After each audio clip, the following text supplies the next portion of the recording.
What's going on, YouTube? It is Will here, back again once again for the Week 9 edition of the Gridiron Talk Podcast. Last week, me and Shane were going to record it, but Shane had to go through an emergency family matter, and we didn't really want to comment on it because, it was just like personal family business.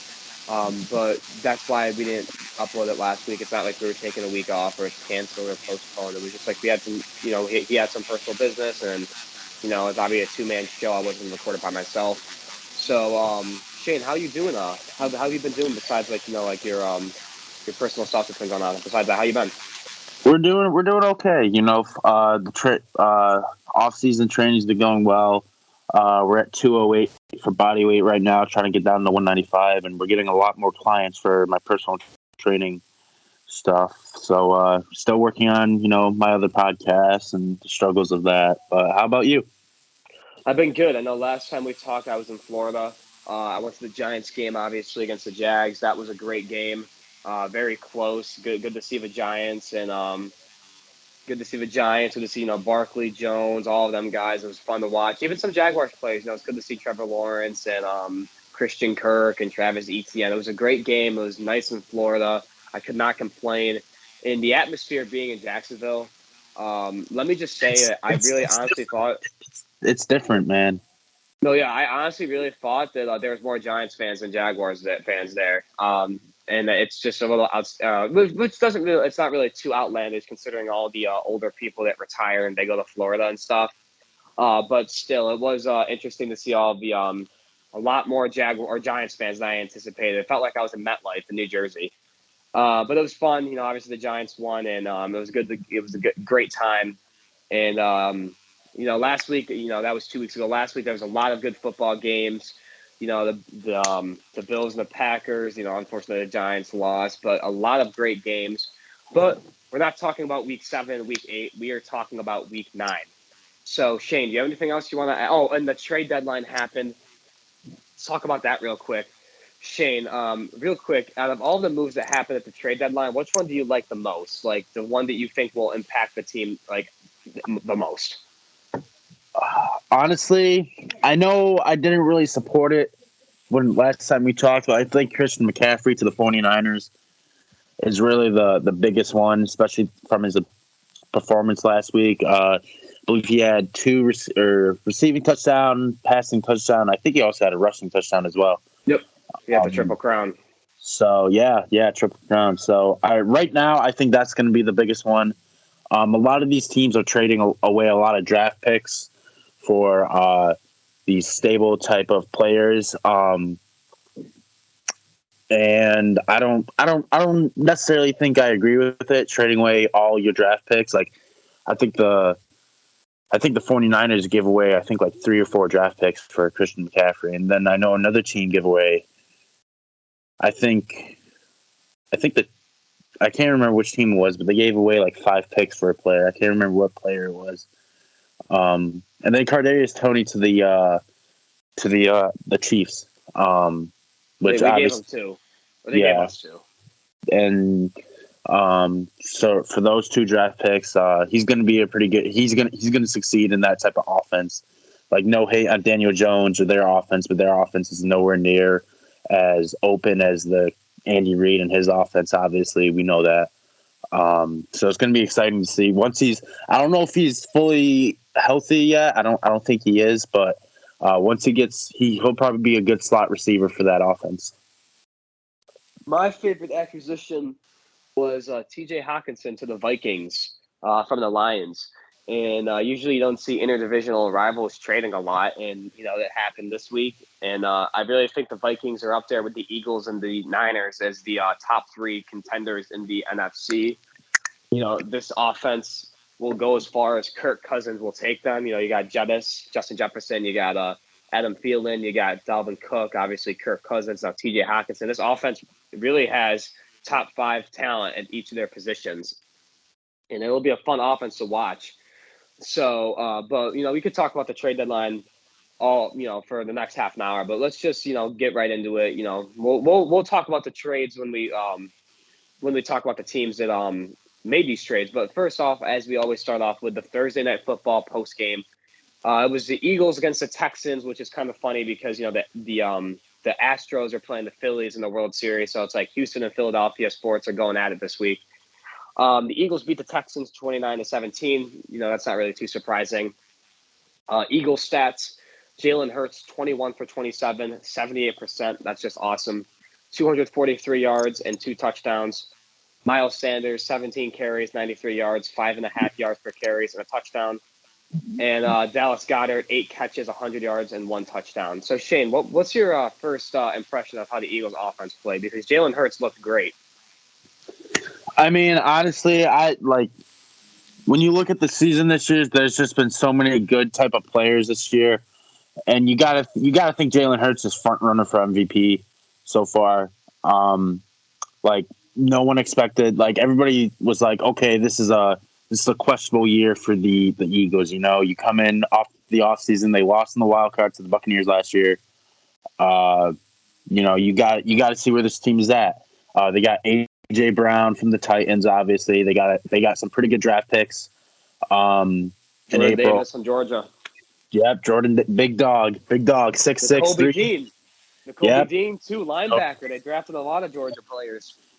Yep, and they're smart about it. Those guys are, no pun intended, some literal dogs on the defense. So their defense is looking pretty good, but it's their offense that's really, getting eyes on them. And you got to think Jalen Hurts is front runner for MVP right now. Maybe if Tua gets back on his horse before his concussion, maybe you put Tua in there. Then obviously Patrick Mahomes is always a top 3 candidate. Josh Allen as well. So those 4. But back to the Eagles, Jalen Hurts is really he stepped up, and everybody's questioning, could he be an actual QB in the NFL? Well, he can. So I'm very impressed with this offense. And then it's not even just passing; they can run the ball too, both with Sanders and Jalen Hurts. So it's pretty fun to watch this offense. Yeah, and let's flip to the Texans side. The arguably the worst team in the NFL. Davis Mills, 13 for 22, 59%, 154 yards, 2 touchdowns, 2 interceptions. Dameon Pierce, who's been a great bright spot on this offense, the 4th-round pick out of Florida, 27 carries, 139 yards. That's 5.1 yards per carry. That's just great. And then Philip Dorsett, leading receiver, 3 catches for 69 yards. So obviously, surprisingly, this game was tied at halftime. But the second half was all the Eagles. The Eagles just took control, and they just kind of ran away with it. I know people have been saying the Eagles have a Mickey Mouse schedule, or that the Eagles are just like the Steelers from a couple of years ago that started 11-0. But the thing is first of all, the Eagles don't dictate their schedule, obviously, and second of all, the Eagles are blowing these teams out of the water. They're beating the Texans by 12. They just beat the Steelers last week by 30 points or 25 points. They're not winning in close games. So that's why I kind of feel like the Eagles are kind of excluded from the whole, fake team, because they look awesome. They really do. Not only that, but sorry to interrupt you, Will, but not only that is that the Steelers, I think it was 2019. No, 2020. I can't remember what year. 2020. That year, there wasn't outside of the Ravens, there wasn't any competition throughout that schedule. Those 11 games that the Steelers really had, and neither does the Eagles. But the difference here is the Eagles are way more talented, and they may not have as good coaching, but they were way more talented on both sides of the ball. Maybe less on the defensive side, but you can't compare those two types of teams, because offensively, the Eagles were way better than that 2020 Steelers team that started off 11-0. They did beat the Vikings too, who are the second best team in the NFC. I mean, I think people forget about that. Yeah, so I feel like a lot of people just can't accept, but they just haven't accepted the fact that there's a lot of new teams that are better now. We'll get into it later, but for instance, the Packers aren't doing well this year. The Rams, even the Bucks. A lot of surprising teams are being really good this year, and I just don't know if people really realize it or not. So let me get into my questions for you, Shane. So a big topic for the trade deadline was Texans receiver Brandon Cooks, and the Cowboys were this close, very, very close to making a deal for Brandon Cooks. But Jerry Jones, I think they said he didn't either submit the offer in time or it didn't get accepted in time, one or the other. I don't remember. But the Cowboys and the Texans almost had a done deal for Brandon Cooks. And imagine that offense, Brandon Cooks, Michael Gallup, and CeeDee Lamb for the Cowboys. Woof, that's exactly what they needed, just like one more key piece on offense. Unfortunately, that didn't work. So what do you think the Texans are going to do with Brandon Cooks? Because that's the reason why he didn't play last week was because he sat out. Do you think the Texans are going to cut him, or do you think he'll just be stuck on the Texans until his contract's up? I believe he has 2 more years. I think he might get traded in the offseason. I don't think he'll stay with the Vikings the Texans for the next 2 years. He's getting a lot older. I think he's 32, 33, somewhere around there. I'm not quite sure. We'll have to look it up, but I don't think I think he'll play because you know how Brandon Cooks works. He's kind of put your head down, do the work type of receiver. And I think he'll play I don't think he'll sit out. I don't think they'll cut him. I think he'll just go along, business as usual. And then in the offseason, I think he'll try to request a trade somewhere, somehow. I don't think he'll sit out like, Le'Veon Bell did when he was with the Steelers or, Antonio Brown has done multiple times or like any of that. Brandon Cooks just doesn't have that type of personality. And honestly, he's good, but he's not like that type of good to be able to do that to where it'll really hurt a team. Like, I mean, if Cooks, sits out, I mean, it's not like the, Texans are 10 times better with him. They are better with him, but the Texans sucks in general. So I think he'll get traded in the offseason. I agree. It is kind of confusing if they didn't trade him, but, it is what it is, I guess. And I guess we'll have to see where he goes in the offseason, like you said, because I don't think – I agree. He's not like a diva, And my other question is, after the trade deadline, the Eagles did acquire Robert Quinn from the Bears, who was second in the league in sacks last year with 18.5. He's been really slowed down this year, but obviously you add a piece like that to the Eagles, it's going to make them a hell of a lot better. So, Shane, do you think after the trade deadline, with them getting Robert Quinn, with the Vikings getting T.J. Hawkinson, among other things, do you think the Eagles are still the favorites in the NFC to represent the NFC in the Super Bowl? Yes or no? I mean, they here's the thing. They got a good amount of games coming up. They still got to face the Giants, who, like we said, doing really good. They're 6-2. Same with the Cowboys, who are also 6-2. They did beat the Vikings. So it's going to be interesting. I think their defense, even with Quinn slowing down this year, sacks isn't the most – like, it is a big part of defense and defensive linemen, but it's not the most important thing that linemen can do to help their team. Me being a defensive end partially knows that. So I still think they're favorites overall, but it's going to be very interesting to see how the rest of their division games play out to see where they rank when playoffs come around. It's kind of hard to bet against them, but I do agree that, they still have to play the Giants twice, the Cowboys, the Packers, and others slowing down with the Packers. So it's going to be hard to judge where the Eagles will finish, but it's kind of hard to deny that the Eagles are easily top 2 favorites of the NFC to make the Super Bowl. But no, let's stop talking about the post game of the Thursday Night Football. Let's go into the games this week. My first game of the week that we'll be talking about is 2 teams who have very underperformed. One team was somewhat expected to. One team definitely was not. We got the Las Vegas Raiders, who were 2-5, versus the Jacksonville Jaguars, who were 2-6. The Raiders got embarrassed last week against the Saints. They got shut out 24-0. Derek Carr got benched because he was playing so bad, and they were just getting blown out. And Devontae Adams arguably had the worst game over his entire illustrious career. If either of these teams wants to make the playoffs, I know the Raiders have a better chance than the Jaguars, but, both of them are in the same spot with the same win count. They need to win this game, right? This is a must-win for either team. Luckily, the Raiders, their schedule is very easy. The Jaguars, on the other hand, is not. But like I said, if either of these teams want to make the playoffs, this is a must-win. Some interesting facts here. The Raiders are 0-4 on the road. They have not won a single game on the road, while the Jaguars are 0-6 in one-score games. So it's interesting to see that correlation here. My first question for you, Shane, is who do you like to have a better game here at the running back position? Two running backs who have been having good years. Do you think Josh Jacobs from the Raiders will have a better game, or Travis Etienne Jr. from the Jaguars will have a better game? I think Josh Jacobs. I'm pretty sure the Jaguars' rushing defense. I don't know exactly where they rank, but Josh Jacobs is one of the most underrated running backs in the NFL. All across the board, speed, strength, power, etc. So I expect him to have a good game, 95 plus yards, maybe a touchdown or two. So I really expect Jacobs to outperform this game, or overperform, I should say, in this game against the Jaguars. I agree. I feel like I agree with you. Josh Jacobs, they did not pick up his fifth-year option going into the offseason, so he will be a free agent. I would say him and Saquon Barkley are the two biggest free agent running backs this offseason that are looking to be paid.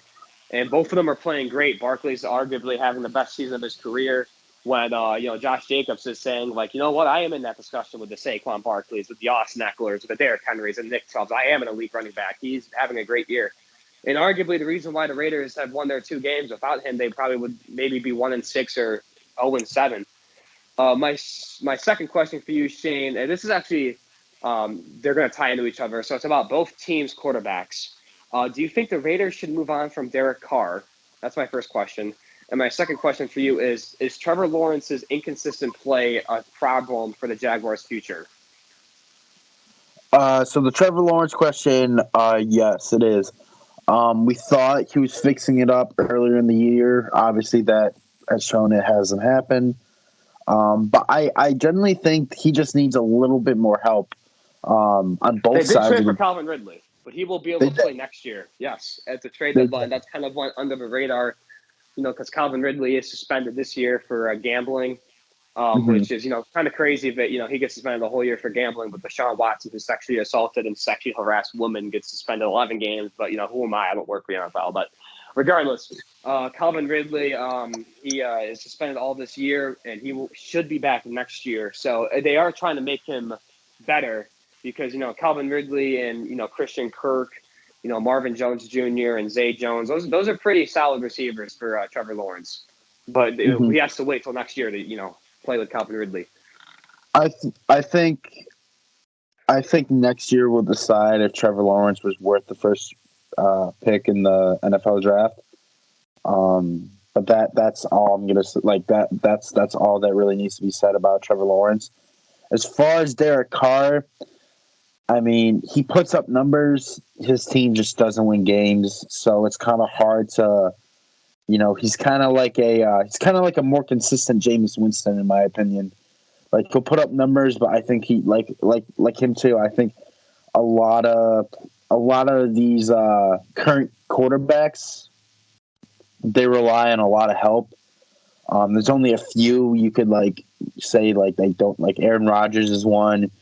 You can involve Tom Brady in that one as well.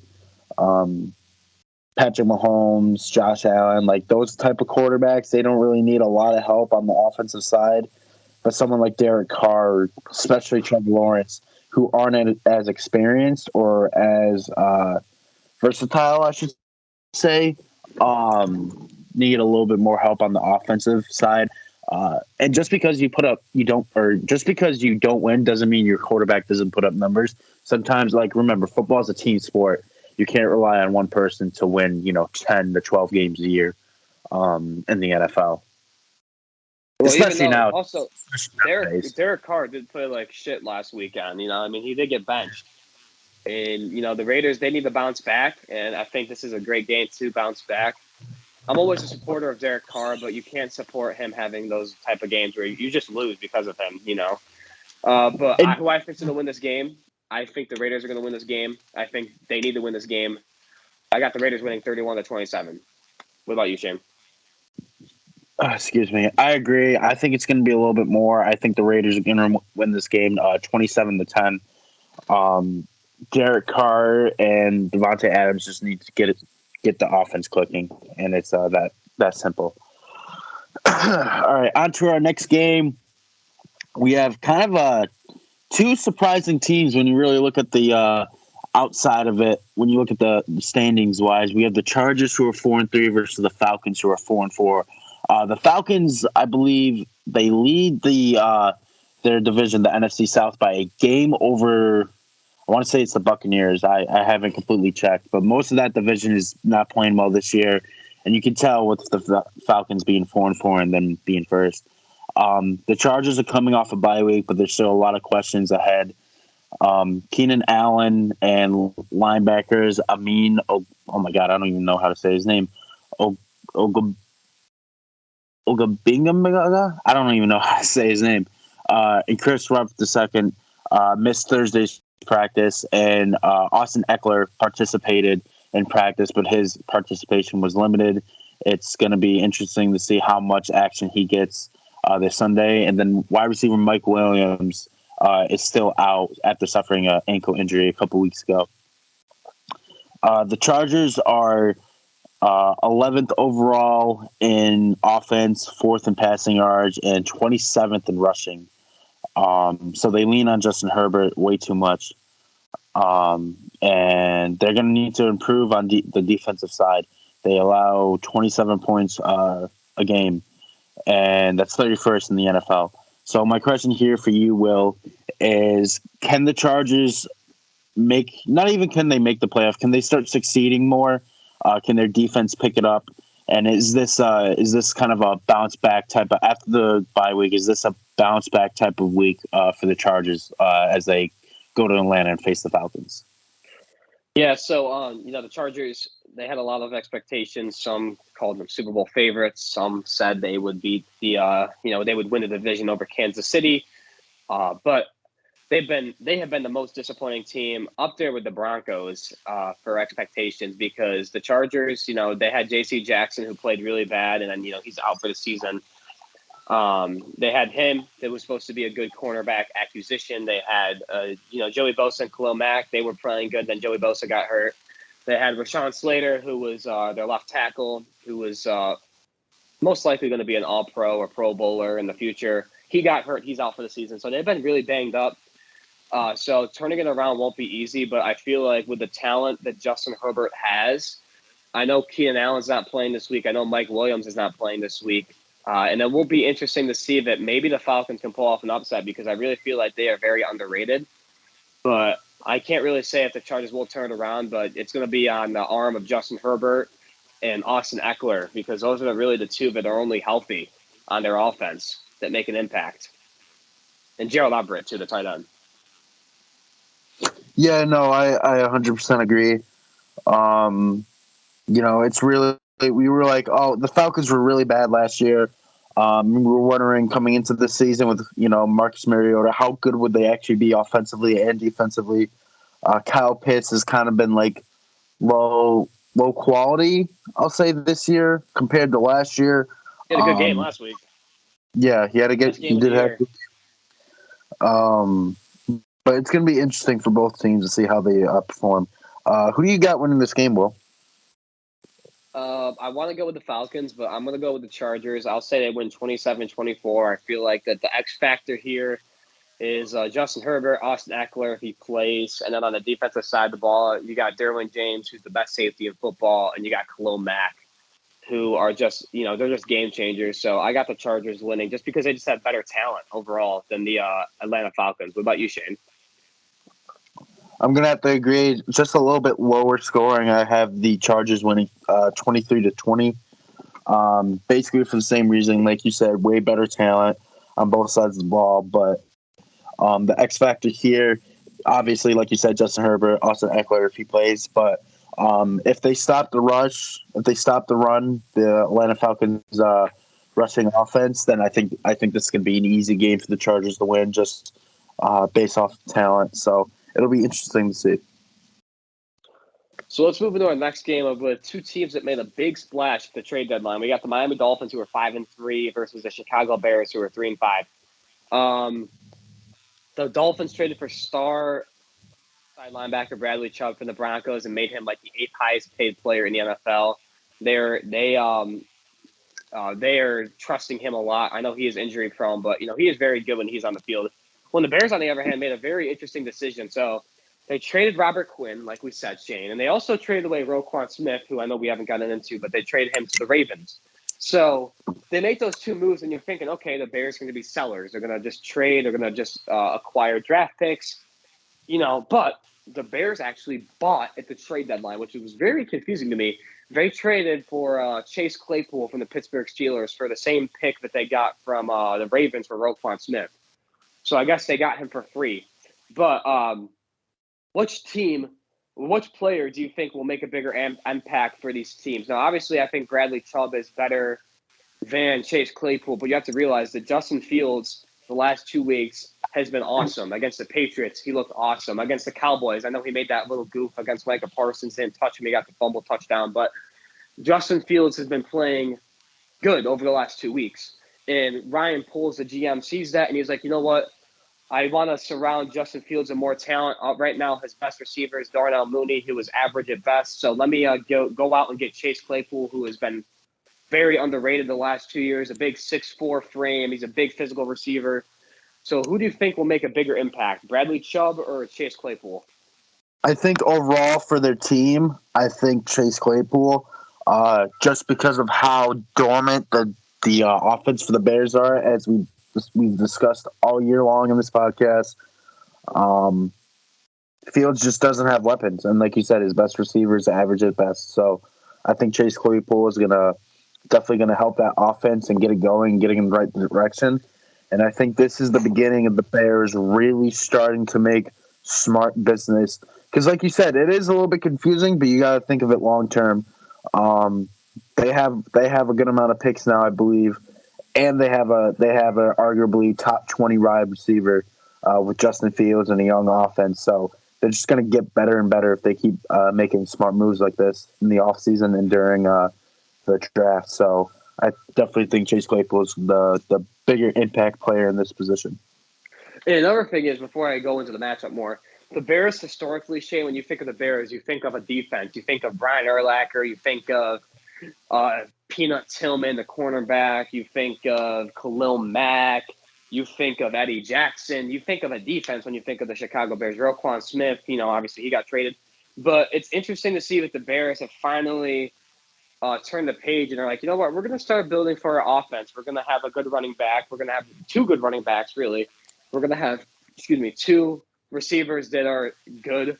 We got a quarterback that can arguably one of the most athletic quarterbacks in the league. So it's interesting to see that the Bears are finally building around an offense and no longer a defense. But anyway, the Dolphins team looks excellent on paper. They really remind me of the AFC version of the Philadelphia Eagles, where, as long as Tua plays good, this team has the ability to go all the way to the moon. They got a good tight end. They got two good receivers. Their running back is a little bit more questionable. I know they have Raheem Mostert. They got Jeff Wilson Jr. from the Niners, but their running back is a question mark as well. Their offensive line is average, not as good as the Eagles, but it's not bad.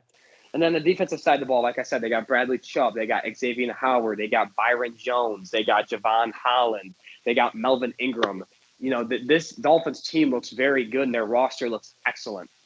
Now, one thing about the Bears with going for Chase Claypool, Shane, is that I really feel like now you can give me your opinion on this. Do you think they gave up too much for Chase Claypool? Because they gave him a second-round pick. Do you think that's too much or no?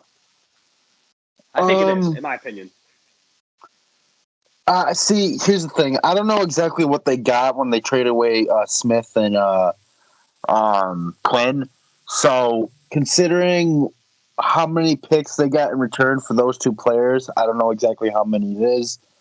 If you find out, then obviously. Well, like I said, the pick they used for Chase Claypool was the Ravens pick. They did not use their own second-round pick. So the pick they got from Roquan Smith, they used for Chase Claypool. See, because obviously when the draft comes, the worser teams get the better picks. So, considering where the Ravens are, and depending on how they finish out, they'll probably have a winning record, obviously. So they'll probably have a lower pick in this regard.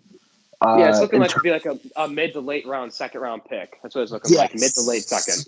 So, like, I don't think it's too much when you really look at it. Like I said, looking towards the future, when you look back on it, I think it's a good decision. I really do think it is.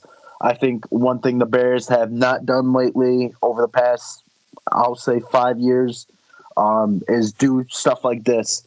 Take risks on a lot of players. They're a lot of dormant. Their biggest risk was taking Justin Fields at quarterback during the draft. That's the biggest thing they've done over the last 5 years, except that 1 year with Mitchell Trubisky. But I think that was in 2016, anyways. So I think it's a good decision, and I don't think it was an unnecessary thing to do. Now, my first question for you, Shane, is like I said, before the last couple of weeks, the Bears' offense did look very dormant, but they dropped 34-ish. Don't quote me on that, against the Patriots. And last week, the Cowboys' defense has looked great all year, Shane. And I know they did score a touchdown, but the Bears still did score 29 points. So, obviously with Chase Claypool coming in the fold, do you think that the Chicago Bears can keep the pedal to the metal and keep their offense playing pretty well, or do you think they're going to start to slowly go back to how they usually are and just as that mediocre offense? What do you think? I don't think they'll go back to being mediocre, but I don't think they'll continue scoring 30 points a game, or 32, whatever the average is, over their last two games. But I think the offense is definitely going to get a lot better. Like I said, I think Chase Claypool, not only does he brings great energy on the field and his playing style, but off the field, he's going to make these wide receivers way better. He's reports of being such a great guy, and he just brings electricity to him. So I think that electricity is going to help this offense a lot. So I'm very excited to see this offense with Chase Claypool. Yeah, I know that people always, him and Juju Smith-Schuster, they dog them for being TikTok guys and stuff, but you sometimes need a guy like that in the locker room, a very easygoing guy, a very fun guy to be around. It's almost it boosts the morale of the locker room. So yeah, that's honestly that's what the Bears need, because they've had a negative type of year. Justin Fields is trying his best. The front office isn't really making the decisions they need to be, and now they finally brought in a wide receiver that can affect this offense in a positive way, both on and off the field. So it's going to be interesting to watch. No, Shane, my last question for you. Let's flip the script back to the Dolphins. Do you think? No, I know the Bills look very good. But do you think, maybe not this year, but maybe next year, do you think the Dolphins have a shot to win the AFC East in the next couple of years? Do you think it'll just be they'll be in the Bills' shadow for the next couple of years? I can't answer that, because you've seen how good the Dolphins can be this year. So I'm gonna say, right this year, no. Unless Josh Allen gets hurt, Stephon Diggs, pulls an Antonio Brown. I think the Bills have it this year.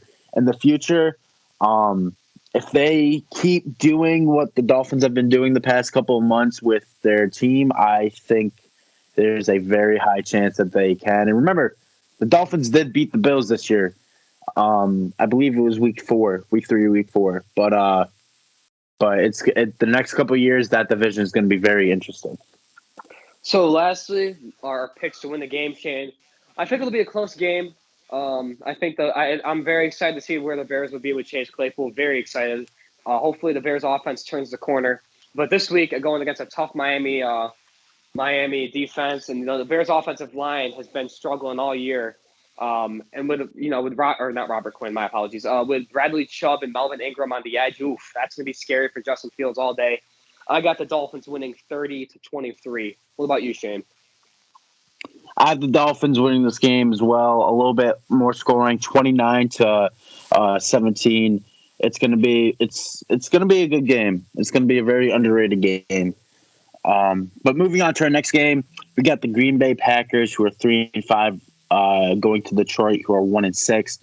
Now, earlier this year, I was very high in the Detroit Lions overall, and they just have not performed to what I thought they would perform later on in the year. Their defense is nothing compared to their offense. Their defense has a lot of talent, but they just are not. They're just not performing.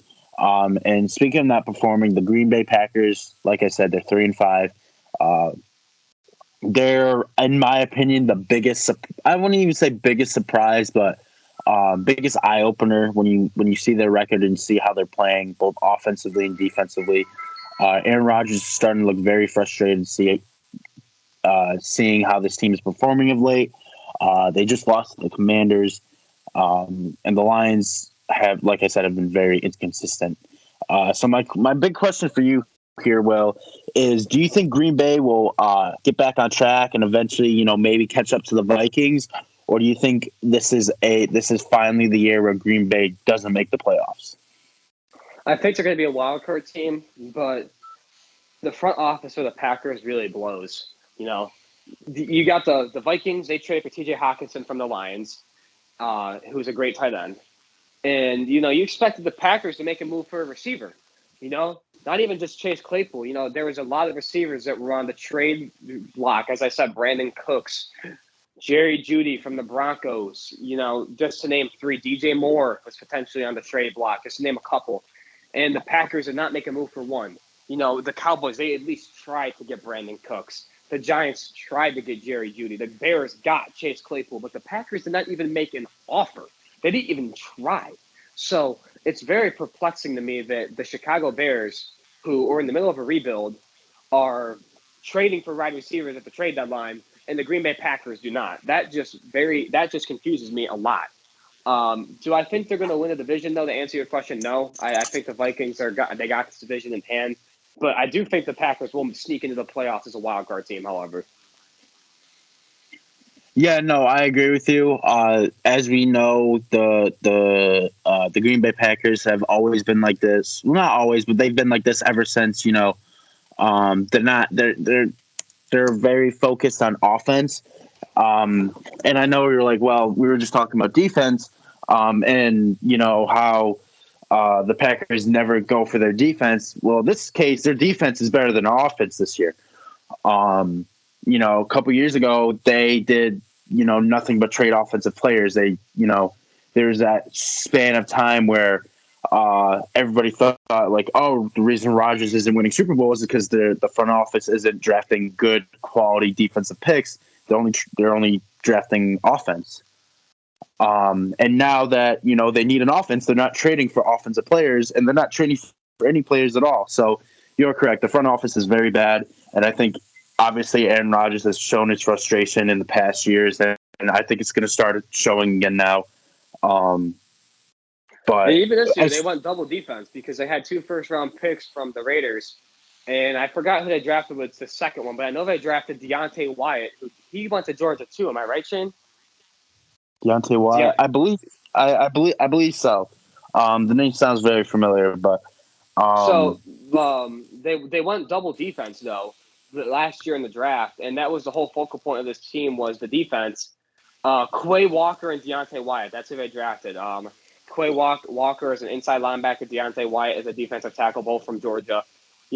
So they go double defense, which is just very perplexing to me, considering you could have got George Pickens and whatnot also from Georgia. But they go double defense to make this defense better, with the idea that maybe at the trade deadline you're going to trade for a receiver to help A-Rod out, and they don't do that. So it's just very confusing to me how this is working, because now he's just getting more and more pissed off, and now it's looking like he's going to probably want to maybe get a trade, or retire. I mean, I don't know. Yeah, and I believe George Pickens was available when that pick was coming through for the. 100%, yeah. George Pickens was a second-round pick. 100%. And look what he's doing right now for, the Steelers, or not the Steelers. Yeah, Steelers. Yeah. I don't know why. Yeah. Anyways, he's a dog out there. He's stalling these corners around. Not even off. The way he's blocking. Just for example, he's he's going to be an elite wide receiver within the next coming years. And when you go back later into the future and whatever, and you're like, oh, why does Rodgers only have one Super Bowl? You can connect this to that, that answer, just poor draft choices, poor decision making on the business standpoint of the Packers front office. And you can see why Aaron Rodgers is frustrated. Who do you got winning this game, though, Shane? See, both teams are struggling, but I think this is a game for the Packers to win. I think it's going to be a low scoring game. Honestly, I think it's going to be 21-17 Packers. What about you, Will? I agree. Actually, I think it's going to be the same score. Or I'll say 24-20 Packers. I think Aaron Rodgers is really getting fed up. He's like, you know what? Fuck it. Like, I'm gonna go crazy. Like, this is A-Rod. Like, he's pissed. He's gonna go off, man. So I got the Packers win this game, and 24-20. So let's go into our next game. Battle of the Animals, Shane. The Cincinnati Bengals hosting the Carolina Panthers. The Panthers are 2-6. The Bengals are 4-4. Yeah, the Bengals are slowing down a little bit from the Super Bowl win. People are getting worried, Shane. I'm not worried. Are you? Oh, I'm not worried. I think the Bengals they have the same problems they did last year, and I think they just need to fix them. And it's still early in the year, and just like last year, I think they finished like 10 and 7 last year. So you know what? I don't think there's need to worry just yet. No, I agree. So keep on talking about this. The Panthers suffered an absolute heartbreaker. I don't know if you saw this, Shane. PJ Walker makes a beautiful throw down the field to DJ Moore, and he ties the game up with a Hail Mary. The PAT wins them the game, right? However, DJ Moore is so riled up. He's so excited that he takes off his helmet while on the field. And Shane, that's a penalty. That's a 15-yard unsportsmanlike conduct penalty. So they kick the extra point, and they miss it. They miss the extra point. So, they go to overtime, and in overtime, the Panthers get the ball, and they move it again into field goal range. So now Eddie Pinheiro, can he make up for his mistake of missing the PAT to send it here in the first place? He does not, and then the Falcons win the game. And it was an absolute heartbreaker. DJ Moore, arguably, I thought it would be his last game as a Panther. He stays on the team. So my first question to you about this is, do you think DJ Moore should have been penalized for unsportsmanlike conduct by taking his helmet off? Yes or no? I see. I think that I'm trying to say this in the most acceptable PG way possible. I think it's very immature. First of all, you need to know the rules of football. I think you do need to know the rules of football, but I think the rules of football, especially when it comes to unsportsmanlike conduct and taunting and all that, is completely idiotic. It's a game. These players get paid to do this. They have a lot of passion, especially when a former XFL, USFL, whatever you want to call it, third string quarterback comes in and pretty much sets you up to win the game. And one of his I think this was his second career start, third career NFL start. Something like that. 5. Yeah, less than 5 for sure. There's a lot of emotion into that. So you want to celebrate when stuff like that happens. So I think penalties like this it just ruins the game. It ruins the fun of the game. I get it. Sticking your middle finger up at a defensive lineman or whatever. It shouldn't be acceptable in the middle of a play. But I promote taunting. Will, my personality type. I get very fired up on the field. I talk my talk. 100%. And I walk my walk. So I believe that penalties like this are just stupid, just plain up stupid. But like you said, let me just say real quick. When a little bit of a fun fact. So me and Shane, we used to play backyard football, and Shane was always the first pick. Mainly because no one knew how to tackle him. So it was basically a bunch of backyard football kids going against Jerome Bettis. We're not going to stop him.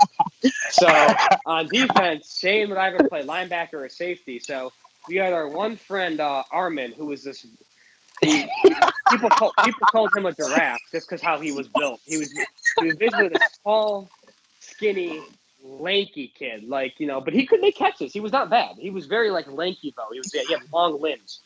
So one time I'm on offense. I used to line up as running back because I could not see the ball downfield because I had to take my glasses off. And somebody throws a deep post to Armin, and man, he caught it. But then Shane comes up behind him and goddamn nearly paralyzes this poor kid, and bam, fucking hits him in the back, and the kid flips over and he almost dies. And Shane's just bending over him like Muhammad Ali. I was like, what happened? So yes, to answer the reason why I said that is yes, I know how Shane gets on the field because he almost paralyzed a kid in backyard football. See, I knew exactly what you were talking about when you mentioned backyard football. I knew exactly what story you were going to tell. Can't forget about me almost killing David too. David was I think he was like 240 pounds or something. He went up for I think he went up just for like a basic zero route, which is just straight up down the sideline. Yeah, fly route. Yeah, fly route. And he caught it in the corner of the end zone, and he was already in the end zone, and he was in midair. He was gonna catch it, but I didn't know if he's come down with it, so I just come like Ed Reed, straight up Ed Reed style, just trucked his ass over, and he's we took a break after that, and after the break lasted 15 minutes. David's still laying there, just trying to get his ass up, but. Good times, but anyways, yeah, that's the rule. Yeah. That's the rules of the game. So, I understand you got to face the rules of the NFL, but like I said, personally, as a player that plays the game at an elite level, I don't agree with the rules. But what are you going to do? Let's flip the script to the Bengals. The Bengals, they surprisingly on Halloween they lost to the Browns, and that was mainly because of Myles Garrett and Jadeveon Clowney. Myles Garrett absolutely bullied Joe Burrow. This offensive line still cannot figure it out, and unfortunately, it does not get any better with Pro Bowler Brian Burns for the Panthers. I mean, so the Bengals' offensive line needs to really step it up because realistically, this team can make the Super Bowl. This has been proven, but they need to really work out the kinks of the offensive line. The Bengals' offense or the Panthers' offense looked the best it's looked last week all year. They looked great. Deonta Foreman, who's the new lead running back since Christian McCaffrey got traded, and DJ Moore, they looked great last week. And they need to keep on putting up numbers like this if the Panthers want to at least make their season salvageable and win a couple games.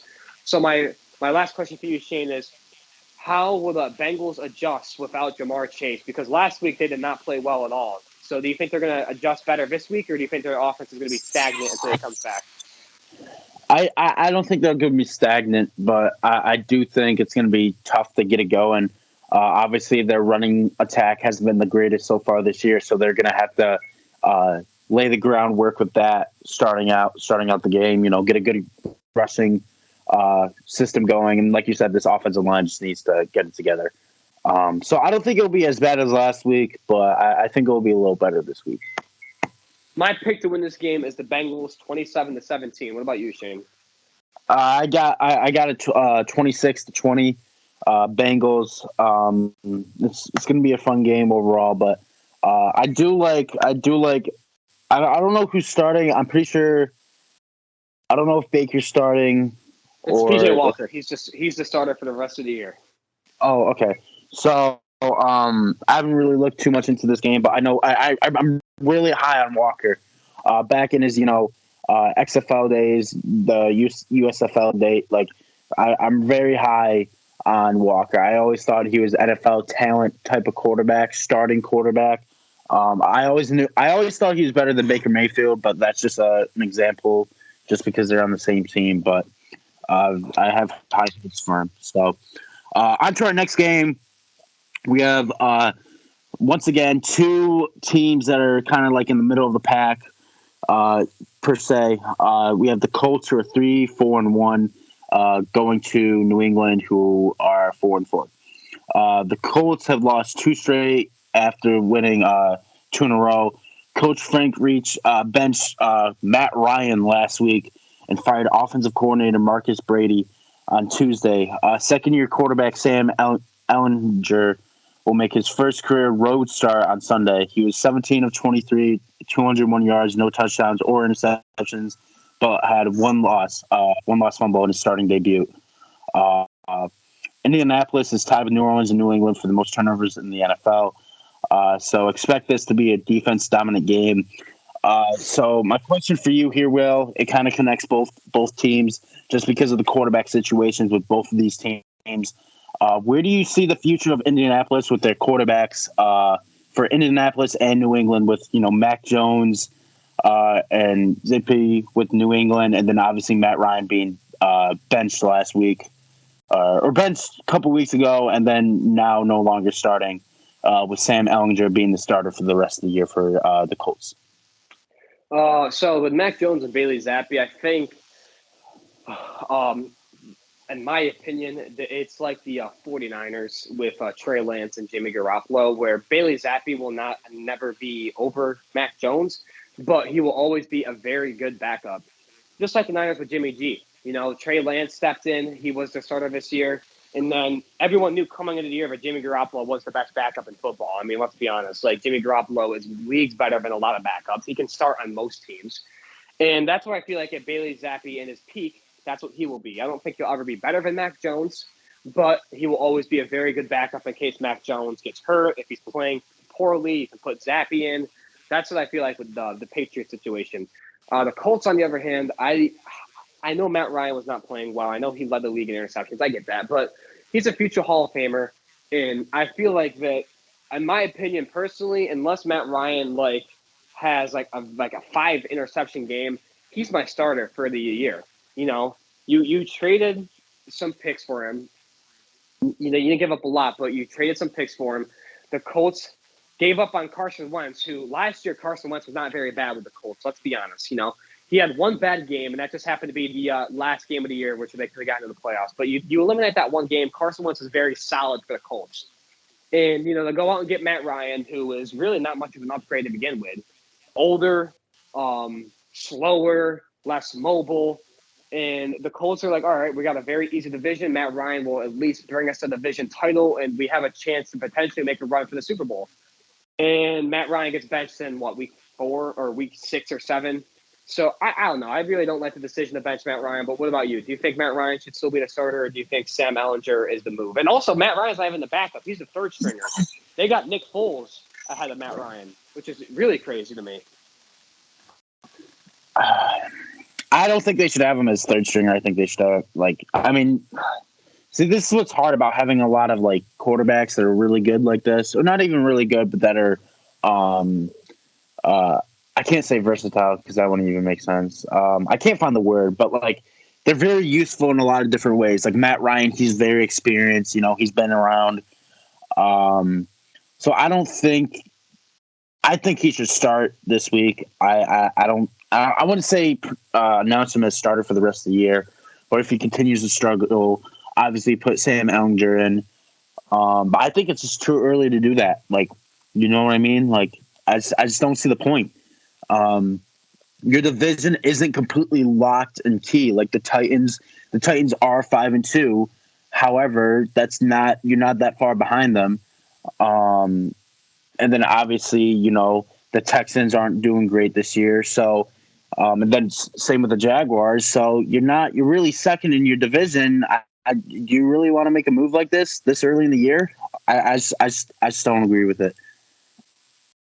I agree, man, and it's just very confusing. And not to mention that, I feel like that the Colts, and then this is no fault of Andrew Luck because, your health comes first, but they have been really set back due to his retirement, and they have just been looking for these replacements ever since. They have not had a second-year starter back-to-back. They've had a different starter every single year ever since Andrew Luck retired, which is honestly crazy. That's something Jacoby Brissett, Scott Tolzien or whatever. Then they had Phillip Rivers, and that's when the Colts last made the playoffs, was with Phillip Rivers. Last year they had Carson Wentz. This year they had Matt Ryan, and this next year it's looking like their year one starter, unless they draft a quarterback, is going to be Sam Ehlinger. So, before we give our picks, I feel like the Colts just need to restart, and they need to draft a quarterback in the first round. Whether that be Bryce Young, C.J. Stroud, Will Levis, or whatever his name is from Kentucky, they need to draft a quarterback in the first round. I agree. I 100% agree. Who do you think's going to win the game? I think the Patriots are going to win this game. I think it's going to be close. I think it's going to be 21-20. Yeah, I got a little bit lower scoring. I got 17-16 or 17-13 Patriots. I know Mac Jones is not going to shoot the lights out, but you got a good run game. You got two good running backs with Stevenson and Damian Harris. You got Bill Belichick, greatest coach in the NFL, and that's all really the Patriots need. Jack Jones, the rookie corner, has been playing great. Matt Judon leads the league in sacks. He looks great. I got the Patriots, man. Like I said, 17-13. So let's go into our other AFC East teams. They're playing each other this week. We got the Buffalo Bills, who are 6-1, versus the New York Jets, who are 5-3. Last week, the Jets' offense looked really bad. It was their first game without rookie star Breece Hall. Zach Wilson also played terribly. Had like 3 interceptions. He did not play well at all. They need to establish a run game with Michael Carter and James Robinson, who they traded for from the Jaguars after Breece went down. If the Jets want to replicate their success from early on when they started 5-2. As I said, Zach Wilson played terribly last week. If the Jets want to succeed, if they want to still make the playoffs as a surprising team, he needs to step it up and be the quarterback that he was drafted to be, a franchise quarterback for the New York Jets. He cannot turn the ball over 3 times. The Bills, on the other hand, they comfortably beat the Packers last week. They prove week in and week out why they are the best team in the NFL and why they are the team to beat this year. The Bills did make a move at the trade deadline. The Bills traded for Colts backup Nyheim Hines, who is more of a pass catcher. But Shane, how much better is their offense now since they acquired Nyheim Hines? Or do you think it doesn't really matter? It's just a depth piece. I think Hines is a very underrated running back, so I think their offense is definitely going to be a lot better. Hines just brings a certain element of explosiveness that you don't really see in a lot of running backs. Not even this year, but like ever in this current days of NFL. You see Saquon Barkley being explosive with power and speed, but Hines is really like speed oriented. He's quick. He's right off the jump. He's kind of like he's kind of like he's kind of like I wouldn't even say like a Dalvin Cook or I can't really think of any other like running back that's like him in the NFL right now. He's just like he just needs to like he's been under Jonathan Taylor, so it's gonna be interesting to see how he performs. My other question for you is that, if there was one weakness on the Bills' offense, it's the running back position. They do not have a great running back. Do you think the Bills made a mistake for trading for Nyheim Hines instead of a running back like Cam Akers or Kareem Hunt? Or do you think the Bills made a good decision by trading for Nyheim Hines? Personally, I don't understand. I don't completely understand why they. Because, like you said, they don't have the greatest running backs, but they have some young. They have not Dalvin Cook. James Cook. They have James Cook. Yeah, so Singletary as well. So they have like a younger type of group at running back that haven't really proven themselves so much. Less of Devin Singletary, but like James Cook, Hines, like they're one of them aren't going to be used. So like you kind of wasted either a draft pick or a trade, unless they're just going to rotate them all in throughout the depending on down and distance. So I don't think they made I think they should have went out and got, I don't know, like maybe offensive lineman, or tried to get offensive lineman, or maybe or sell somebody to get another future draft pick in an area where they're not so good in. Like obviously they're not good in running back, but they drafted a running back this year, so that would be out of the question. So I don't know. I just didn't think the Bills were going to be active in trade deadline this year, because I thought, overall they're a really good team. So why would they trade away or trade up? You know what I mean? Right. Now my last question for you, Shane, about the Jets. Now, one thing I will say about the Jets is my favorite player on the Jets, Shane, is Sauce Gardner. I think he's top 5 already. That might be like a whoa. That might be a hot take, but Sauce Gardner, right, has not allowed a touchdown ever not in college. I don't think in high school, not in the NFL. We are, I think, the Jets are 5-3. This is game number 9. And Sauce Gardner has stood up to the test of clamping receivers down. He has not allowed a touchdown to Tyreek Hill, Jalen Waddle, Mark Andrews, Rashad Bateman, Devontae Parker, just to name a couple. Okay, he has been locking everybody down. But that's on the defense. Let's flip to the offensive side for the ball for the Jets. Do you think the Jets are still legit without Breece Hall, or do you think the Jets are going to start to slow down without their star running back? I think they're still legit either way. I honestly think their defense, like you pretty much said, I think their defense is better than their offense. So I don't think it's going to be a major setback. Sauce Gardner is a dog. I've told you this since day one. You agreed with me, but now you're really supporting it. Not to call Will out here, but like he thought I was talking crazy when I was talking about Gardner being one of the best corners in the NFL in like week 2, week 3. Gardner is him. He is the definition of that guy. He is that guy. And it's going to be interesting with Stephon Diggs and Sauce Gardner going at each other. So it'll be fun to watch. It'll be fun to watch, man. It'll be fun to watch, man. It'll be fun. I mean, it's literally like Drake said. It's the rookie and the vet. I'm the rookie and the vet. Like he said that one bar, man. It's the same thing. It's the rookie and the vet. Like who's gonna come out on top? My gut wants to say Stephon Diggs, but man, I don't know. I don't know, man. Sauce Gardner has been on a different planet since he went into Lambeau Field. He locked down all of their star receivers in Green Bay. He took a cheese head and he was standing around, looking around, like posing. He was like, "I just destroyed your team. I'm Sauce Gardner." Like, listen, man. Aaron Rodgers may own the Bears, but Sauce Gardner owns that entire franchise, and the Bears are attached to the Packers. Sauce Gardner owns 2 teams right now, and you know why? Because Sauce Gardner don't give up TDs. So You know what? It's going to be interesting to see him go against Diggs, but I got the Bills winning. I do think it'll be a little bit of a blowout, 31-17. Again, it's hard to go against the Bills. I've been saying that since week 1. It's hard to go against the Bills, but I do think the Bills win this game 31-17. What about you, Shane? See, I'm going to use what we're going to start calling this the Sauce Gardner effect.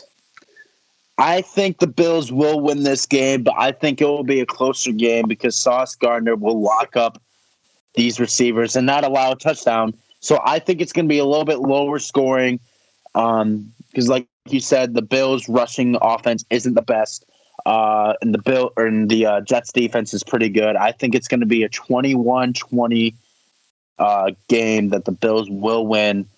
And I think just Josh Allen is going to pull it out, late game field goal, whatever it is. I think it's going to be a very good game.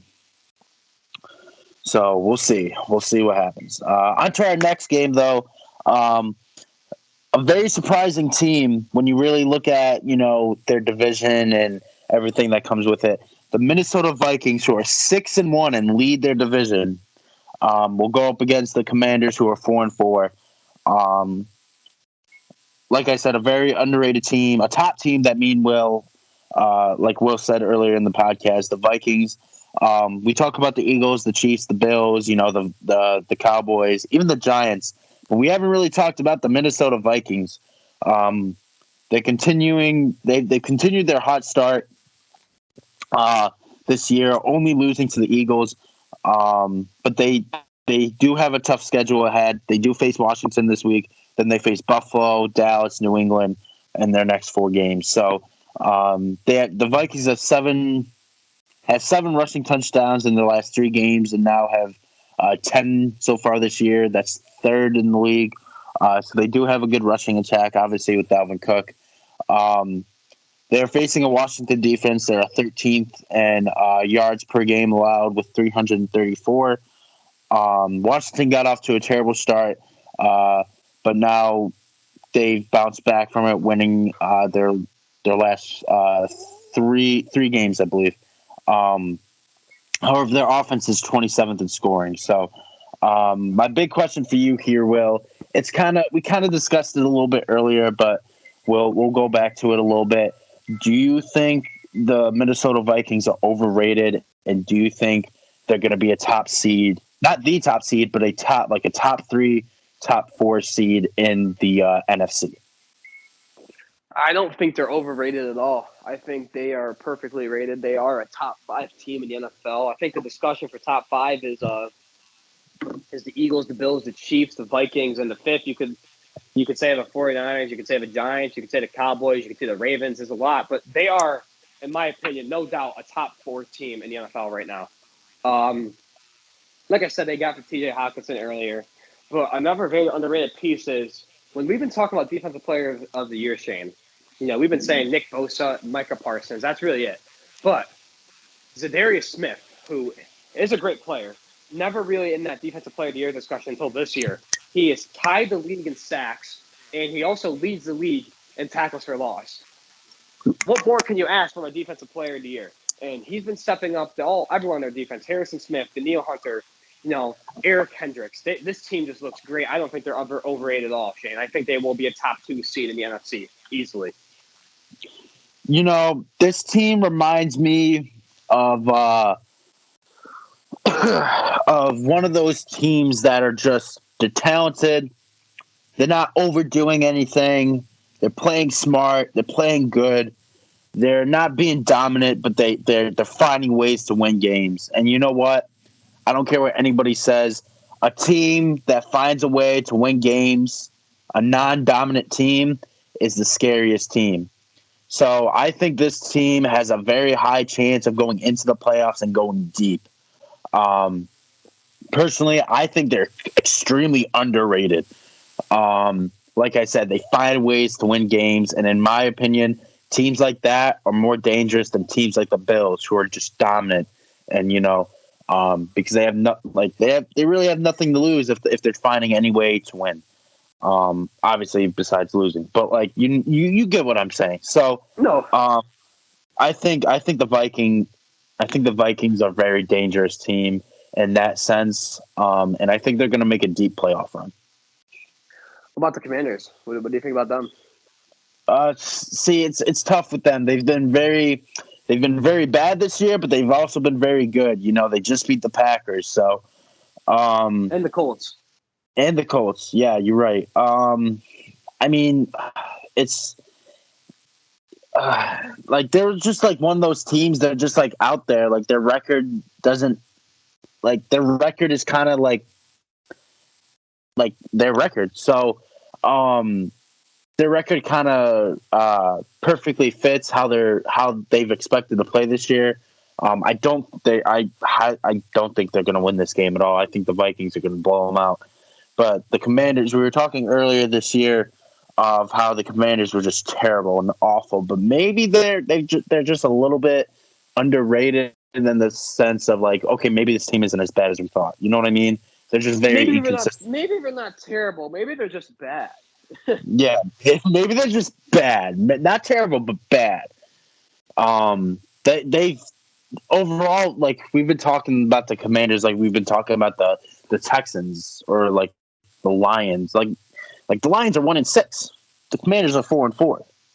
So, maybe they're not too bad. So, however, I do think they're going to get blown up by the Vikings. I think the Vikings are going to win this game. I think Kirk Cousins is going to, have a great game. I think he's going to throw, 3 touchdowns, 300 yards possibly. I think revenge game. No, book it. Really. I think I think the Vikings win this game 31-10. I think the Vikings win this game 34-0. I'm playing. I think they win 34-17. It'll be interesting to see where T.J. Hawkinson fits in this offense too. Like I said, they're sneaky good. I think the Vikings are going to be really good. And you can't count on Heineke though. I mean, his story is really incredible. And never XFL or USFL, whatever quarterback. And it's interesting to see that two of their quarterbacks are now stars in the NFL. I think that's cool. But I think the Cinderella run ends here because he has been undefeated since taking over for Carson Wentz this year. I think Kirk Cousins is going to say, you know what? You're done. And he's just going to blow them out of the water. 34-17, Minnesota. So, Shane, you have one more game, correct? I have 2 more games. All right, never mind. So, We're going to go to my next game. We each have two left. We got the Seattle Seahawks, who are 5-3, versus the Arizona Cardinals, who are 3-5. Geno Smith's story is incredible. The Seahawks lead the division, which is nothing no one anticipated. How long will he continue the success he is at right now? I mean, I don't know. I guess you ride the hot hand. You just see how far Geno Smith takes you. I think it's really awesome that he's been in the league for so long and finally breaking out. I think it's incredible. I've never heard of a story that's like that before. DeAndre Hopkins, he's only played in 2 games this year, but he has been on fire since coming back from his suspension. He is quieting all the haters that said that DeAndre Hopkins is mid, he's washed.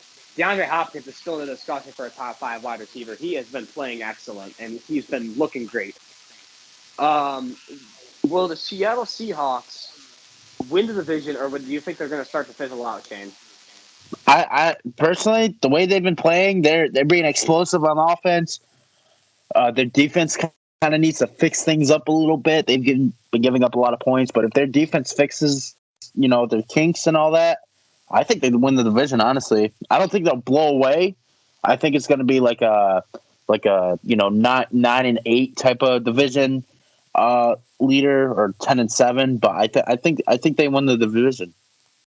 Yeah, see, I would say that, but I think the Niners still take it. I think the Niners are just their roster is too loaded. I think the Niners will take it, but regardless. But the one good thing they do have is that Pete Carroll is an excellent coach, a Super Bowl winning coach, and it is very hard to go against him. So I got 2 more questions, Shane. Oh no, not I got 1 more actually. One thing about the Seahawks, besides Geno Smith, I know when people think of the Seahawks, they think of they got Geno Smith, they got Tyler Lockett, they got DK Metcalf, but Kenneth Walker, rookie running back from Michigan State. There's like 2 answers for offensive rookie of the year, Shane. You could say Kenneth Walker, or you could say Chris Olave. Those are really the only 2 answers in my opinion. Before Breece Hall got injured, I'd say Breece Hall, but right now, those are the 2 the 2 front runners for the rookie of the year. Kenneth Walker's been playing great since he took over for Rashad Penny, and in my opinion, Rashad Penny's a free agent. I think that in the offseason, you make Kenneth Walker the starter. He will be their starting running back of the future. What do you think? Do you think Kenneth Walker's the future of the running back there, or no? I think he is. I think he's going to be a main stage for the running back position. He kind of reminds me of Jonathan Taylor, so it's going to be interesting to see how he develops over the next couple of years. But I definitely think he'll be the starter come next year, or continue being the starter, I should say. He was great at Michigan State, and I believe he was a Heisman finalist last year. Don't quote me on that. He was a top. I think he was top 2 Heisman finalist. Before Bryce Young took it, obviously. But he's a dog. There's no other way to put it. He's a dog. Like him at Michigan State was like Saquon at Penn State. Obviously Saquon was way better, but like the energy and the impact that he had at Michigan State was like how Saquon had impact at Penn State. So hopefully it transitions into the NFL. Now, Shane, my last question for you is, do you think the Arizona Cardinals made a mistake giving Kyler Murray a contract extension? He is not playing up to his contract expectations, and he really needs to step it up if the Cardinals want to make it to the playoffs in back-to-back years. I think they should have given him an extension. I don't think they should have paid him as much money as they did. That's my take on it. That's how I view it. He's just not worth that money yet, and it's kind of early to give him an extension, in my opinion. I think they should have waited to the end of the year to see if they should have extended his contract or give him a new contract or whatever the deal was. But yeah, I just think they gave him way too much money. I think they should have extended it either way, but like the money portion of it, I think they gave him way too much money for it. Who do you got winning this game? I got the Cardinals winning 23-20. I think that DeAndre Hopkins, he's on a roll, and he's really hard to stop. And I really feel like he is the X factor for this Cardinals team. Like I said, I got Arizona winning 23-20. What about you? So do I. I have them winning 23-21 though. All right, Shane. So you have 2 games left. I got the Monday night game to close out. So you give us your games back to back. All right. First game we're discussing here. It'll be two very surprising teams, considering they faced each other in the NFC title game last year. We got the Los Angeles Rams versus the Tampa Bay Buccaneers. The Rams are 3-4. The Bucs are 3-5. Both very surprising outcomes. Both offenses has not performed to their core standards. Same with their defensive side of the ball. Either way, no other way to say it. The Rams can't run the ball. Stafford keeps making bad decisions. He's not playing well. The off-field Tom Brady drama continues, and obviously the Bucs offense cannot. They just haven't been performing well. So the biggest, I really have one question. It's for both teams, Will. So give your take on both. What does each team need to fix in order to make them playoff teams later in the year? So right now, both teams only have 3 wins, and they're under 500, which no one would have expected to say this late into the year. So what do both teams need to do? Well, I think what the Rams need is their offensive line is terrible. I think that's, they had Andrew Whitworth retire left tackle, and they had a couple guys leaving free agency. So I really feel like that's the Rams' weakness is right there is their offensive line. So they can't really do much about it now because the trade deadline passed. I guess you could sign guys, but that's their weakness is the Rams. So their offensive line needs to step it up in the second half. What the Buccaneers need is Tom Brady needs his family. That was supposed to be a funny joke, Shane. You didn't laugh, so no, that was an awkward silence. I chuckled a little bit because I couldn't tell if you were being serious or if you were trying to make a joke. But I thought it was pretty. I thought it was a chuckle moment. In all seriousness, what the Buccaneers need is Tom Brady, because obviously, going through, I can't really speak for this, but going through a divorce is that's going to affect how he plays, whether you want to admit it or not. It will, his family is basically leaving him, and he must feel like shit mentally. So what I feel like Tom Brady needs to do is he needs to just realize it's okay, this is my last year. I need to just focus up one last year. Let's just let's put all the extra the marital issues aside and let's just go. He just needs to just go and just focus on football. And he needs to just step it up and be like Tom Brady from a couple years ago, or Tom Brady from last year. Really, let's be honest.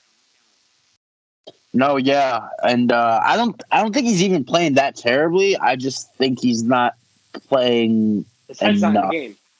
His head's. He's not being Tom Brady. He's being elite Tom Brady. He's not being you know what I mean? He's not being the Tom Brady. He's just being Tom Brady. He's not being an experienced Tom Brady. He's not being the Tom Brady that can point every weakness in your defense because, like you said, his head's not in the game. And I think that's the biggest factor. Another thing is the Buccaneers need to start running the ball a lot better. Leonard Fournette hasn't really performed that well this year. And it's just crazy to see the two teams and the defending Super Bowl champs, the Rams, and then obviously the Buccaneers who faced them in the NFC title game last year. Divisional. The divisional, my bad. Just they're not playing well, at all. And it's crazy to look at. But who do you got winning this game here, Will? No, Shane, you're not going to like this, but I'm going with the Rams. I think the Rams are going to win this game 20-17. It's just hard to go with the Bucs now. They just look so bad, and the Rams don't look much better, but they do look better than the Buccaneers. I'll say 24-21. LA. What about you? See, I would agree with you, but you got to think the Rams' offensive line is very, very, very bad, and Tampa Bay may be struggling, but their defensive line is still absolutely going crazy.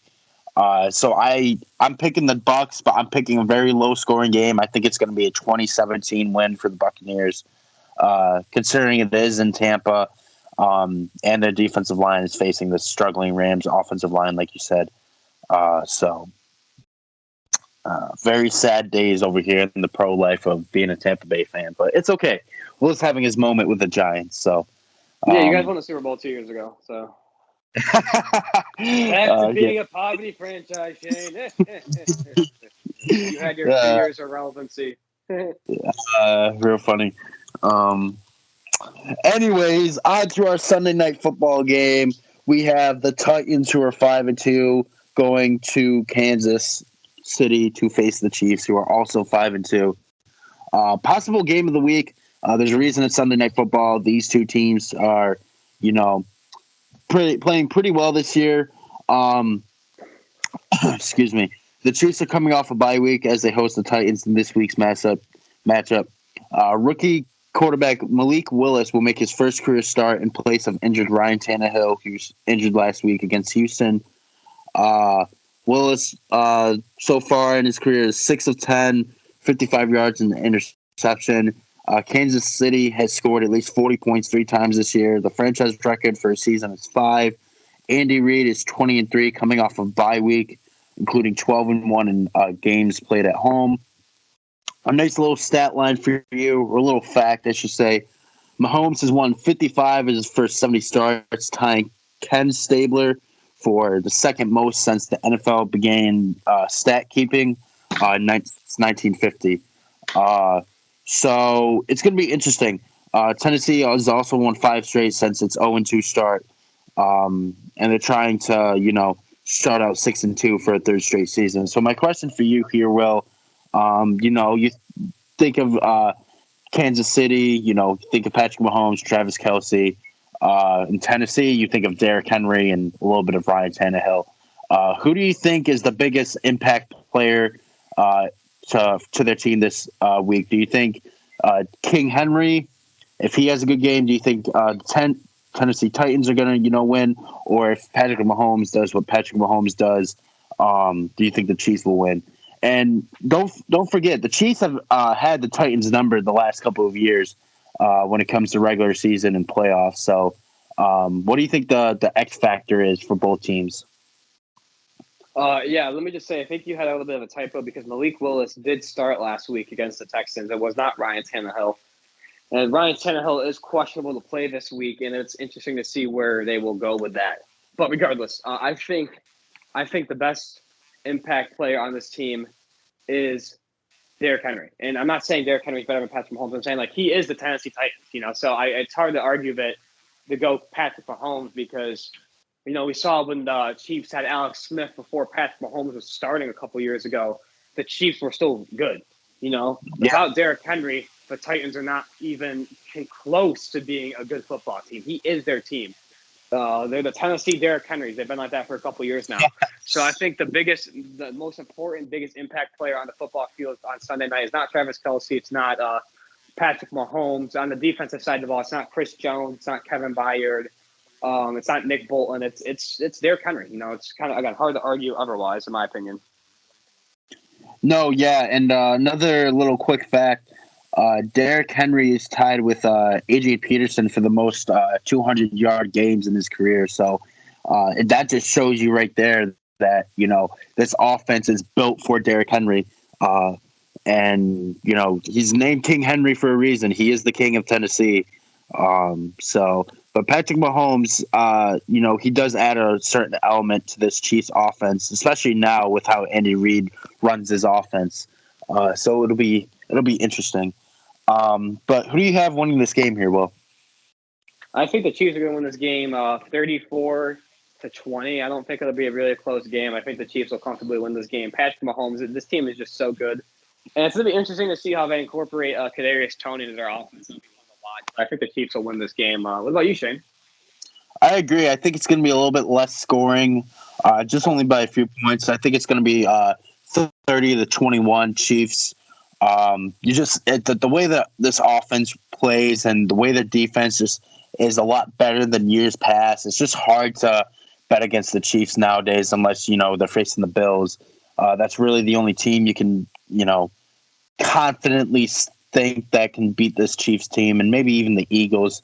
But I get the Chiefs 30-21.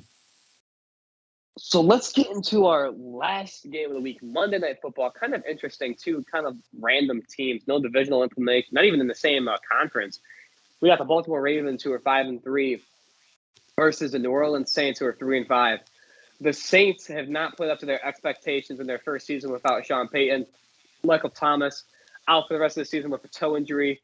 Jameis Winston, who had expectations to be a pretty solid quarterback, who could be their franchise/bridge quarterback for at least the next 2 or 3 years. He got benched for Andy Dalton, who's been playing better than him. And last, but somehow the Saints, since their division is so poor, the Saints are somehow still in the playoff contention, which is very interesting to say the least. With new acquisition Roquan Smith, where do I rank the Ravens with the rest of the AFC? I think the Ravens are I'll say they're a top 3 team in the AFC. I think it's they're not in the same tier as the Bills and the Ravens, or the Bills and the Chiefs, but like they're a tier below them and they're at the top of their tier. I think the Ravens are the 3rd best team in the AFC, and it's kind of going to be hard to beat them. And it'll be really fun to see how Roquan Smith will play in his Baltimore Raven debut. Next question is, with Rashad Bateman out for the rest of the season for the Ravens, are you surprised, Shane, that the Ravens did not make a trade at the deadline and instead they signed veteran Deshaun Jackson? Are you surprised they made a move, or do you think Deshaun Jackson will be just fine for him? I think Deshaun Jackson will be just fine for him, especially the way their offense plays. Deshaun Jackson, he's not over he is older. He is an older player. So if anything, I think he was brought in to bring more veteran type of leadership to this team. But I think that was a really smart move and a really good move, honestly. So, yeah, I agree, too. I think he's also pretty underrated. He is still a deep threat. I mean, we saw what we could do last year with the Raiders. Deshaun Jackson is a big deep threat for Lamar Jackson. So it'll be interesting to see how he will be incorporated into their offense. One interesting fact is the Saints have struggled this year with the dual threat quarterbacks, such as Marcus Mariota and Kyler Murray. So expect Lamar Action Jackson to have a great game against the Saints, as he is the best dual threat quarterback in the NFL, and it's really hard to say otherwise, honestly.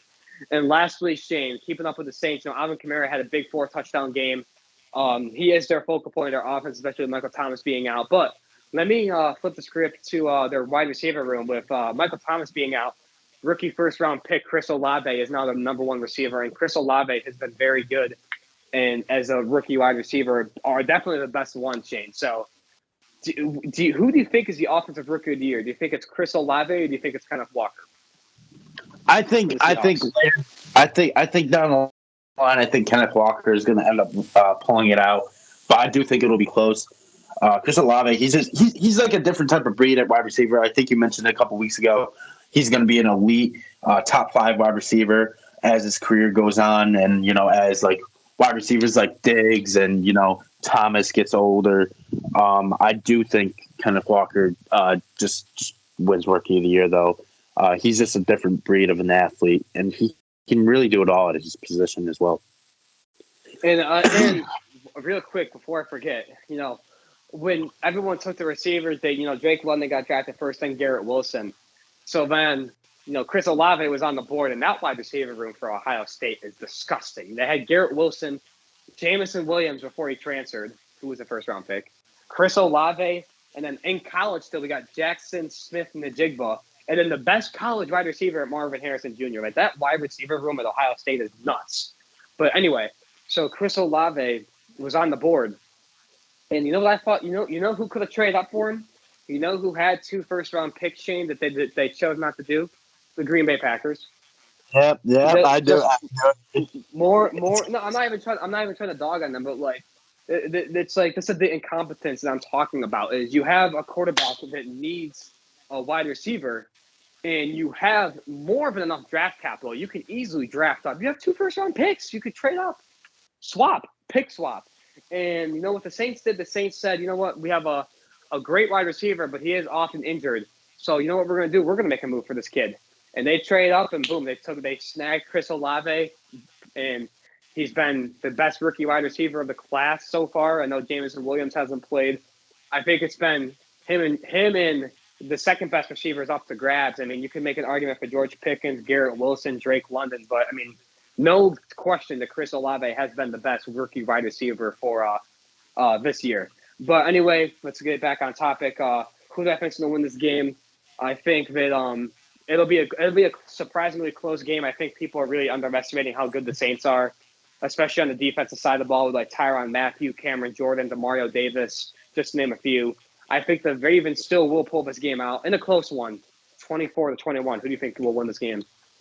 I'm gonna go a little bit questionable type of answer. I do think the Ravens gonna win. However, I think they're gonna win kind of in a blowout. Not really. I have them winning 34-20. I just think Lamar Jackson is gonna be Deshaun Jackson is activated for this game, correct? Or am I? He's on the practice squad still, but I really feel like he should be because they don't have any other receivers really. So he's not technically, but I think he will be. Okay, they'll probably do a game day, whatever they want to call it, adjustment or whatever for him to get on the roster. However they call it, game day decision, whatever.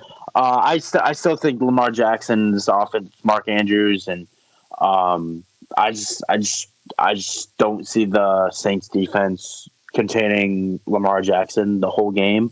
I think eventually this defense is going to get tired of chasing Lamar Jackson around. So I do have the Ravens winning this game. And that's to conclude the Week 9 edition of the Gridiron Talk Podcast. I hope you guys really enjoyed listening to us. I know we took the 1 week hiatus. I apologize for that. Make sure you guys like, comment, subscribe. Shouldn't happen again, but yep. Make sure you guys like, comment, and subscribe, and share with all your friends and family. Don't forget to watch all the football games this week and the college football games today. There's a lot of good football this weekend. It's a great time to be a football fan. Let's go, Georgia, baby! Let's go, Georgia, baby. Let's go, Michigan, too. It's going to be a lot of good games all across the board from today until Monday. 3 days of good football games. If you guys like the World Series, too, don't forget to watch the World Series, too. I believe the World Series Game 6 is tonight. The World Series is always fun to watch as well. But, yeah, Shane, do you have anything else you want to add? Or? No, not really. Oh, I did want to say this. Okay. Sounded like you threw up for a second there, Will.